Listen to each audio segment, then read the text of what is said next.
મારા મતે તો એટલું કહીશ કે રાજનીતિની આ લડાઈ છે તો બસ સૌથી પહેલો સંઘર્ષ તો ટિકિટો લાવવામાં છે.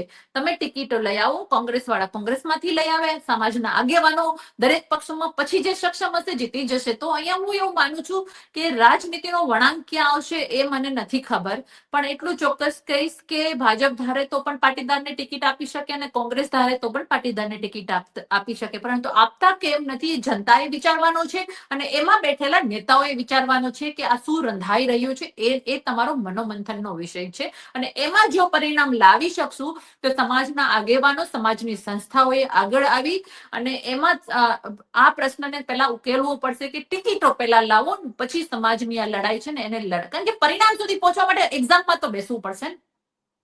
તમારે પરીક્ષામાં સારા સ્કોર લાવવા છે તો તમારે પરીક્ષામાં તો બેસવું પડશે ને. તમને કોઈ પરીક્ષામાં જ નથી બેસાડતું, કઈ રીતે તમે માનશો કે અમારી